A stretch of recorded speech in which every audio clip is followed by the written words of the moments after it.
અવારનવાર સાંસદ મનસુખ વસાવા અને ધારાસભ્ય ચૈતર વસાવાના નિવેદનબાજીના કારણે આદિવાસી વિસ્તારનું રાજકારણ ગરમાયેલું જોવા મળતું હોય છે। ખાસ કરીને નર્મદા અને ભરૂચની વાત કરીએ તો આ નિવેદનબાજીનો દોર જોવા મળતો હોય છે, પરંતુ આ દિવસોમાં ધારાસભ્ય ચૈતર વસાવા છેલ્લા 2 મહિનાથી વડોદરા સેન્ટ્રલ જેલમાં બંધ છે।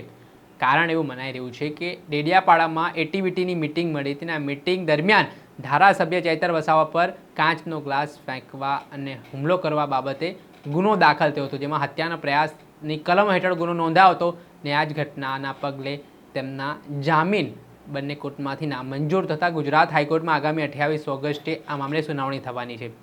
ત્યારે હાલ ધારાસભ્ય ચૈતર વસાવા જેલમાં બંધ હોવાથી તેમના ગઢમાં સાંસદ મનસુખ વસાવા પહોંચ્યા હતા। ભારતીય જનતા પાર્ટીના નેતાઓ તેમજ કાર્યકરોને તેમણે સાવચેત રહેવા માટે કહ્યું છે। જે રીતે સાંસદ મનસુખ વસાવાના આરોપ છે કે ધારાસભ્ય ચૈતર વસાવાની ધરપકડ થઈ ત્યારે તેમનો ખોટો પ્રચાર કરવામાં આવ્યો, તેમનો આ કેસમાં નામ લેવામાં આવ્યું, જો કે તેમની કોઈ પણ પ્રકારની આ ઘટનામાં સંડોવણી નથી। તેમણે કહ્યું કે આમ આદમી પાર્ટીના નેતાઓ ડેડિયાપાડા આવીને ચૈતર વસાવાનો કેસ મામલે ખોટા દુષ્પ્રચાર ભાજપ માટે કરે છે, તેમના માટે કરે છે, પરંતુ તેમણે ભાજપમાં રહેલા નેતાઓને પણ આ મામલે બોલવા માટે વાત કરી છે। પહેલા તો સાંસદ શું કહી રહ્યા છે તે સાંભળી લો। આપણા દર્શનાબેન ધારાસભ્ય પણ બોલવું પડશે, દર્શનાબેન દેશમુખ ધારાસભ્ય પણ બોલવું પડશે ચૈતરની સામે કે ચૈતર એની કંપનીની સામે। વિજેશભાઈ વસાવા ઝઘડિયાના ધારાસભ્ય બોલવું પડશે। કેમ ભાઈ વલસાડવાળા બધા બોલતા હોય, અહીંના લોકો કેમ ના બોલે? મોતીલાલે પણ બોલવું પડશે। મોતીલાલ માજી વનમંત્રી છે, કેમ ના બોલે ભાઈ? તો તે દિવસે તારના સાક્ષી હતા, એની જોડે બેઠા હતા। શંકરભાઈ બોલવું પડશે, બધાએ બોલવું પડશે। કેમ બોલતા નથી નેતાઓ? અને હું તો પાર્ટીના નેતાઓને પણ કહું છું, દર્શનાબેન હોય, વિજેશ વસાવા હોય, મોતીભાઈ વસાવા હોય, જે બધા લોકો છે બધાએ બોલવું પડે અને પ્રદેશના નેતાએ પણ બોલવું પડે। કેજરીવાલ અહીંયા આવીને આપણે ગાળો દે જતો હોય તો પ્રદેશનો એક પણ મંત્રી કે પ્રદેશનો એક પણ હોદ્દેદાર બોલતો નથી કે મનસુખ વસાવાએ એક ટેકો લીધો છે। અમે લડીએ છીએ, કોના માટે લડીએ છીએ? પ્રદેશનો એક પણ નેતા નથી બોલતો, પ્રદેશનો એક પણ મંત્રી નથી બોલતો, કોજી હળપતિ સિવાય એક વલસાડનો સંસદ સભ્ય બોલે છે।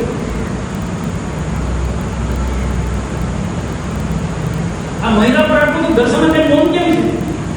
ચૈતર આટલું ઉલ્લેખ કરે છે, નિરંજન વસાવાને આવેદનપત્ર આપવા જાય છે, ત્યાંના સ્થાનિક પક્ષોને લઈને ભાજપનો એક પણ આગેવાન એને કાઉન્ટર નથી કરતો। મોતીભાઈ પ્રદેશનો મંત્રી રહેલો મને આટલી સ્થિતિ જાણે છે, કેમ બોલતા નથી? ભાઈ હું કોઈને નથી છોડવાનો ભાઈ, લોકોનો સહકાર નહીં મળે તો ગોતરા કામ કરી દઈશ। મારે હું શું તમે પણ લડું ભાઈ? હું કોના માટે લડું છું? હું જે લડું છું ચૈતરની સામે, ના ગુંડાઓની સામે, હું આમની સામે લડું। પેલા છોટો ભાઈ સામે લડતો હતો, લડતો તો નહીં, ને એમાં મને સફળતા મળી છે।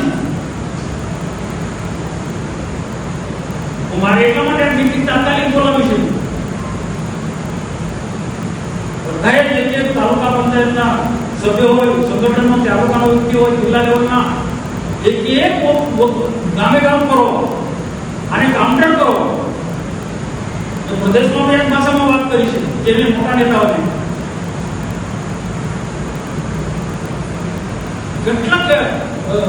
કેટલા કાર્યક્રમો અમે આપે છે। આદિવાસી હિન્દુ છે, આદિવાસી હિન્દુ હતો, આદિવાસી હિન્દુ છે એટલે રહેવાનું છે, આવું છાતી ખાતું કહે છે। પ્રદેશને એક પણ નેતા અમને સમર્થન ના કરે। આ સંજયભાઈ પ્રાર્થના સાક્ષી એ પછી બસ અપરાધ થઈને કોઈ સમર્થન ના મળે। આદિવાસી સંસ્કૃતિને ખતમ કરવાનો આખો અભિયાન ચલાવે છે। એટલે કેટલા મારા સાથી સંસદ સભ્યો, કેટલા આગેવાનો પણ બહુ કડક શબ્દોમાં આ તમને જે વાત કરું ને એ ભાષામાં વાત કરી છે। આજે મૌન રહેશો તો ભવિષ્યમાં બધા પતી જશે। આજે મુવમેન્ટ જેવી તેવી છે, તમે જુઓ રાજસ્થાન આખો પોલિટિકલ દોર કરેલી, એક સંસદ સભ્ય છે, 3 ધારાસભ્ય છે, 2 જિલ્લા પંચાયતો કબજે કરી છે, ધીરે ધીરે આગળ વધી રહ્યા છે। અને આજે ચૈતર જેલમાં જવાનું આ બધું એને તો એને પોતે પડી ગયું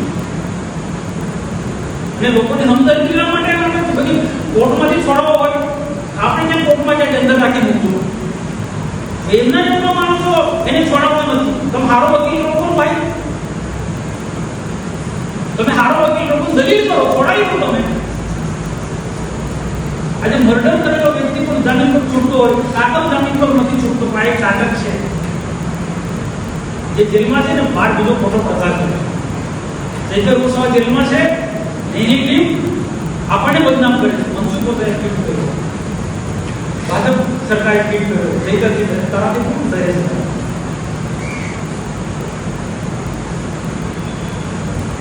આ જે વસ્તુ છે, હું ક્યાંય પાછી બની નથી કે તમારા બધાનું સમર્થન જોઈએ. દર્શક મિત્રો, એન કવરેજ ન્યૂઝને આપ લાઈક કરી લો, સબસ્ક્રાઇબ કરી લો અને શેર કરવાનું ભૂલતા નહીં.